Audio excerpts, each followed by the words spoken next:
নমস্কার সকলকে। তো আজকে আমরা যে বিষয়টি নিয়ে জানবো সেটা হচ্ছে স্পিয়ারম্যান টু ফ্যাক্টর থিওরি। তো এটা জানার আগে আমি অবশ্যই বলবো, যারা এখনও পর্যন্ত হচ্ছে কি চ্যানেলটি সাবস্ক্রাইব করেননি অবশ্যই সাবস্ক্রাইব করুন। কারণ হচ্ছে বিভিন্ন ধরনের হচ্ছে ইনফরমেটিভ ভিডিওগুলো পেতে চ্যানেলটি সাবস্ক্রাইব করে রাখুন এবং লাইক বটনে ক্লিক করে রাখুন। কারণ যে সমস্ত ভিডিওগুলো বানাচ্ছি আমি বা যে সমস্ত ভিডিওগুলো আপলোড করছি খুবই ইম্পর্ট্যান্ট। এমনকি ইউজি পিজি থেকে শুরু করে বিএড এমএড এমএ এইগুলো সমস্ত ক্ষেত্রেই হচ্ছে খুবই ইম্পর্ট্যান্ট। তো বা ছোটো ছোটো ভাইদের ক্ষেত্রেও খুব ইম্পর্ট্যান্ট হবে, যারা এখন নেটে স্টাডি নিচ্ছে তাদের ক্ষেত্রেও খুব ইম্পর্ট্যান্ট হবে, যারা এসএসসি এডুকেশনে যারা বসবে ওয়েস্ট বেঙ্গল এসএসসি তো তাদের ক্ষেত্রেও খুবই ইম্পর্ট্যান্ট। সুতরাং আমি প্রত্যেকটা টপিককে ধরে ধরে হচ্ছে গিয়ে খুঁটিয়ে খুঁটিয়ে আমি আলোচনা করছি। হ্যাঁ, এগুলো সবই ইংলিশে থাকছে ম্যাটেরিয়ালস, বাট হচ্ছে আমি সেগুলোকে বাংলায় বলে দিচ্ছি। তো মন দিয়ে শুনলে অবশ্যই সবগুলো খুবই সহজ লাগবে, কিছুই নেই, খুবই সহজ লাগবে। তো ছোট ছোট টপিক আমি খুব স্পেসিফিক জিনিসগুলো স্টাডি করে তারপর দিচ্ছি। সুতরাং কোনো চিন্তার কোনো কারণ নেই এবং সকলেই পড়ুন, সকলেই দেখুন ভিডিওটি।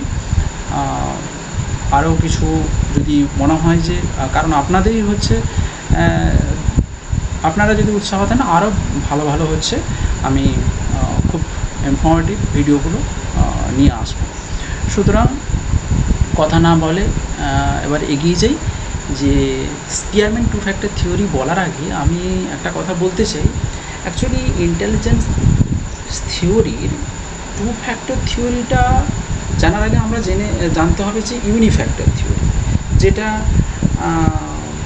আমরা জানি যে আগে জেনারেল মেন্টাল অ্যাবিলিটিকে মানা হতো বা জেনারেল থিঙ্ককে কিছু মানা হতো। আচ্ছা, জেনারেল জিনিসটা কি এই কথাটা মাথায় আসে যে জেনারেল হচ্ছে প্রত্যেক ব্যক্তির মধ্যে থাকে কিছু না কিছু ক্ষমতা, মেন্টাল অ্যাবিলিটি প্রত্যেক ব্যক্তির মধ্যে কিছু না কিছু মেন্টাল অ্যাবিলিটি থাকে, যেগুলোকে দিয়ে প্রাত্যহিক জীবনে বিভিন্ন কাজ আমরা করে থাকি।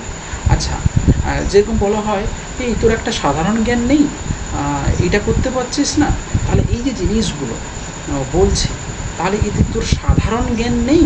এই যে সাধারণ জ্ঞান কথাটা যে উচ্চারণ করছি না আমরা, এটাই হচ্ছে কি জেনারেল অ্যাবিলিটি, যে প্রত্যেক ব্যক্তির মধ্যে কিছু না কিছু জেনারেল অ্যাবিলিটি থাকবেই।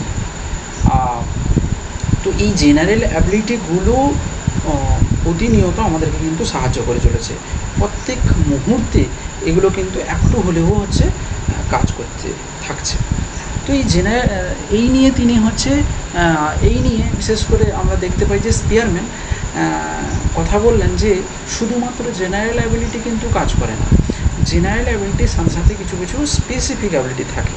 যেমন প্রত্যেক ব্যক্তির মধ্যে কিছু স্পেসিফিক স্কিল রয়েছে, কিছু স্পেসিফিক কিছু করার ক্ষমতা রয়েছে। যেমন কেউ গানে ভালো, তাহলে তার একটা স্পেশাল স্কিল। আমি হয়তো গানে ভালো নয়, তাহলে আমি গানে এতটা স্পেশাল নয়। তার মানে কি আমি জানি, আমি গান সম্পর্কে জানি, আমার জেনারেল একটা অ্যাবিলিটি রয়েছে প্রত্যেকের মধ্যে যে গান ভালো অ্যাটসেট্রা অ্যাটসেট্রা, গান এইসব গানগুলো হয়, হ্যাঁ, তো এগুলো সম্পর্কে আমরা জানি। কিন্তু গানটা যখনই বলি যে না গানটা করে দেখা দেখি, তখনই হচ্ছে আমাদের মানে ঘাম ছুটে যায় যে না করবো কেমন করে, 2-3 বার ধরে প্র্যাকটিস করার পর কিন্তু সেটা কিন্তু আয়ত্তে আনতে পারি, তা আবার হচ্ছে কি বেশ শুরু হলো। তো যাই হোক, এবার একটা কথা বলি যে এই যে আমি গান করতে পারি না, অন্য কেউ গান করতে পারে, তাহলে এই দুটোর মধ্যে ফারাক হচ্ছে না যে আমি যেটা পারি না ও সেটা পারে। অর্থাৎ আমি যেটা পারি, ধরে না আমি বলতে পারি, তাহলে ও হয়তো কিছু বলতে পারে না, কম বলতে পারে বা একটু চুপচাপ থাকে। তাহলে কমিউনিকেশান স্কিল কারো ভালো আছে কারো কম আছে, এটা একটা মানে স্পেসিফিকের মধ্যে চলে যাচ্ছে। তো স্পিয়ারম্যান এই নিয়ে কথা বলেছেন যে দুটো অ্যাবিলিটি কিন্তু দরকার হয়, দুটো অ্যাবিলিটি কোরিলেটেড, একে অপরের কোরিলেটেড, একটা ছাড়া একটা হবে না। মানে একটা মানে কোনো কাজ সম্পন্ন হওয়ার পেছনে এই দুটো অ্যাবিলিটি লাগছে, ঠিক আছে। জেনারেল তো প্রত্যেক ক্ষেত্রে লাগছে, তার সাথে সাথে যখন কোনো প্রবলেমকে সলভ করছি, then our G factor and S factor both are correlated with each other, ঠিক আছে। তো এই নিয়ে 1904 খ্রিস্টাব্দে স্পিয়ারম্যান এই তথ্যটির প্রতিষ্ঠা করলেন, এই তথ্যটি দিলেন। তো সেখানে তিনি এটা সম্পর্কে আলোচনা করেছিলেন আমেরিকান জার্নাল অফ সাইকোলজি গ্রন্থে হচ্ছে কি এটা আলোচনা করলেন। তার একটা বই ছিল যেগুলো আমি খুব স্পেসিফিকভাবে লিখেছি, কারণ হচ্ছে এখানে খুব কোশ্চেন আসে, এই স্পেসিফিক যেভাবে কোশ্চেনগুলো আসে কোন জার্নালে তিনি বলেছিলেন, American journal of psychology code করে হয়তো দিয়ে দিল, সেই অনুযায়ী আমি বললাম অ্যাবিলিটি অফ ম্যান বুক।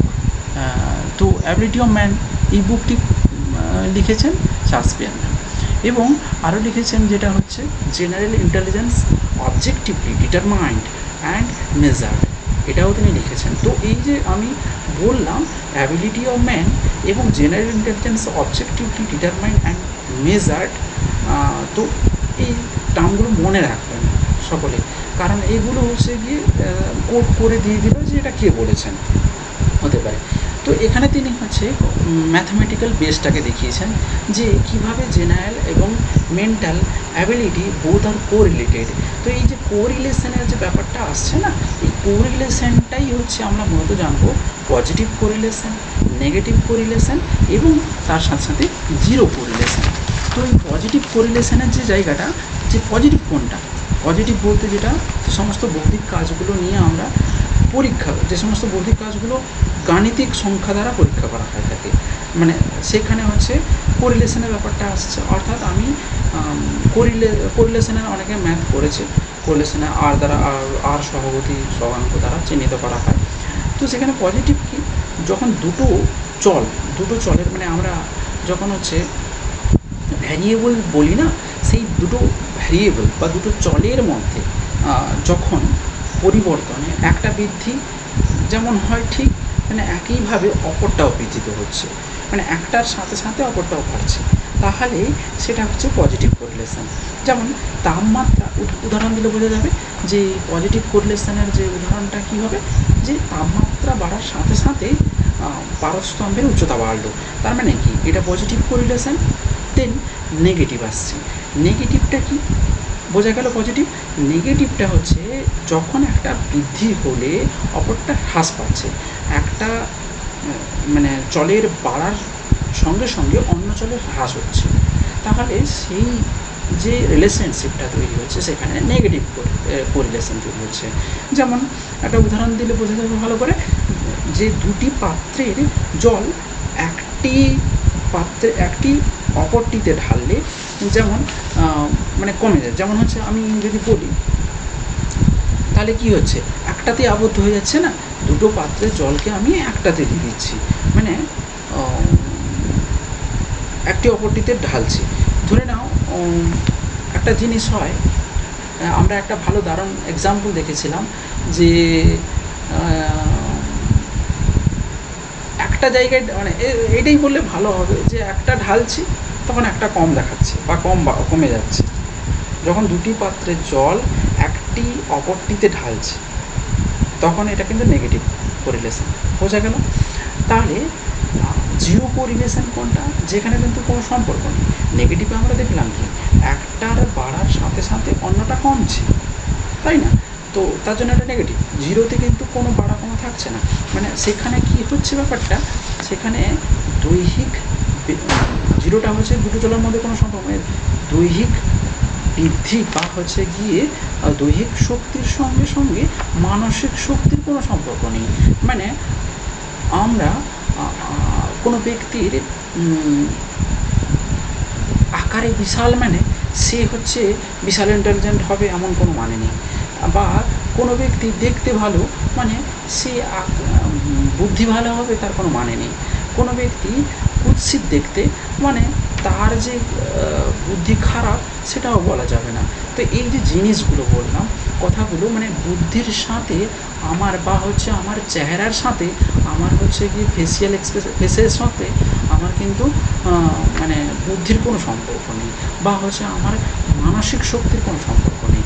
মানে এই যে বলছি, দৈহিক শক্তির সাথে মানসিক শক্তির সত্যিই কোনো সম্পর্ক নেই, এটাকে বলা হয় জিরো কোরিলেশন। দেন আমরা এগিয়ে যাচ্ছি টেটার ইকুয়েশন। তো তিনি এই হিসেবে তিনি টেটার ইকুয়েশনটা দিয়েছিলেন।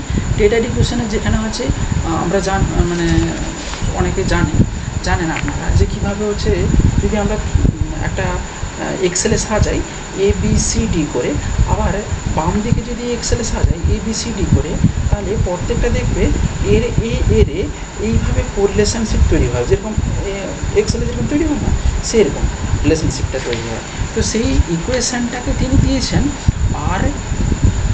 RAB into RCD minus RAD into RBC equal to 0। তো এখানে যদি আমি একটা বলি, আমি লিখে দিচ্ছি RAB ইন্টু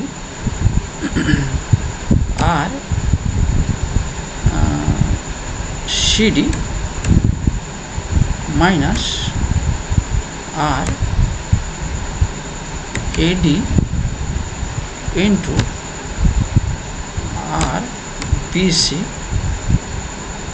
ইকুয়াল টু 0।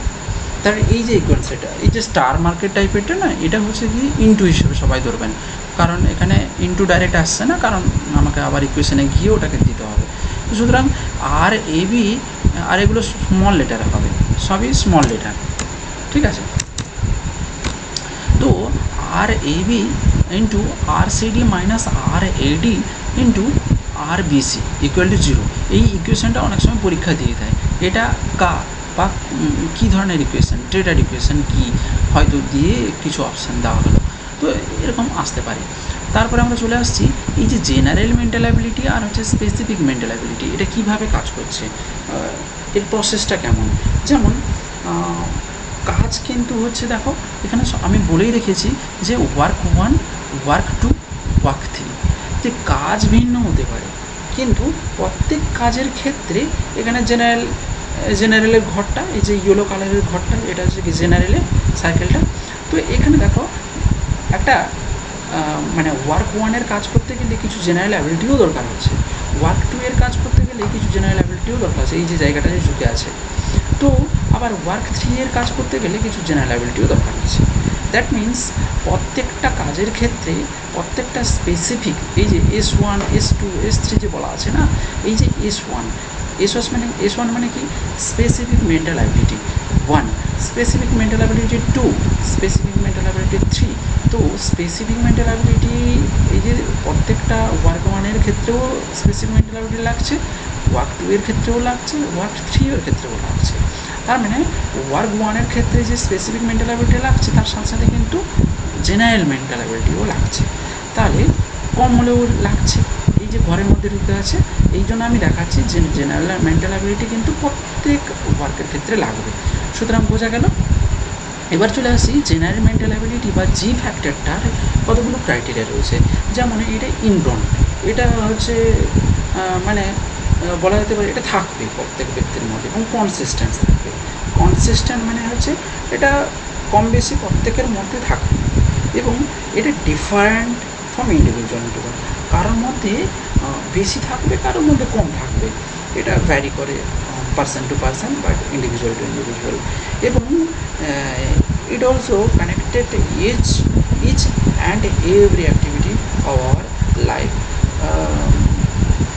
আমরা প্রতিনিয়ত যে সমস্ত কার্যাবলীগুলো সম্পন্ন করি, দৈনিক কার্যাবলীগুলো, সেই কাজের মধ্যেও কিন্তু প্রতিটা মুহূর্তে কিন্তু এগুলো কানেক্টেড থাকছে, এই জি ফ্যাক্টরগুলো বা জেনারেল মেন্টাল অ্যাবিলিটিগুলো। দেন চলে আসছি স্পেসিফিক মেন্টাল অ্যাবিলিটি বা এস ফ্যাক্টর, যেটাকে কী করা হয়, আমরা লার্ন করি, মানে আমরা শিখি বা আমরা পরিবেশের সাথে অ্যাকোয়ার্ড করি বা অর্জন করি। বা এই যে স্পেসিফিক মেন্টাল অ্যাবিলিটিটা, এটাও কিন্তু মানে কাজের ধরন অনুযায়ী কিন্তু এটা ভ্যারি করবে।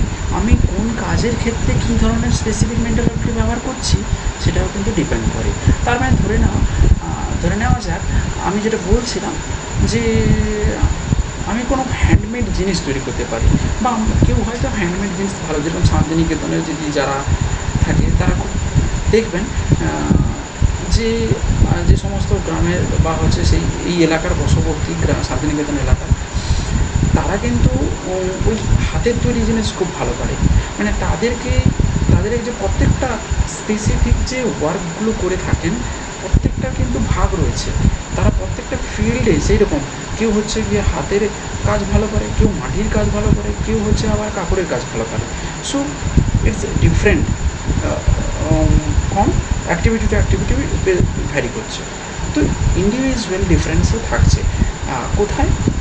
এস ফ্যাক্টরগুলো যে স্পেসিফিক অ্যাবিলিটির কথা বলছি এগুলো অ্যামাউন্টের দিক দিয়েও হচ্ছে বা ডিগ্রির দিক দিয়েও হচ্ছে এগুলো কিন্তু ভ্যারি করবে বা ডিফার করবে।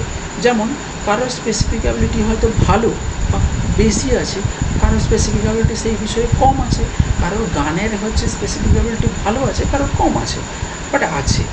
মানে গাইতে পারে, ভালো গাইতে পারে, বাট তারা হয়তো এই জায়গাগুলোর ওপর কমান্ড ভালো বা এই ভারতনাট্যমে কমান্ড কম, তার হয়তো এই যে জিনিসগুলো ডিফার করতে পারে।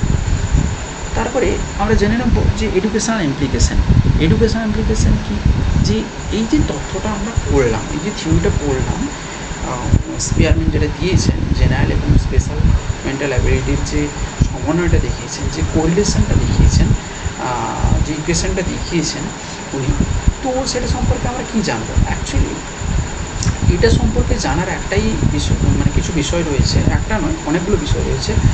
যেমন আমরা ইন্টেলিজেন্সের প্রকৃতি সম্পর্কে জানব।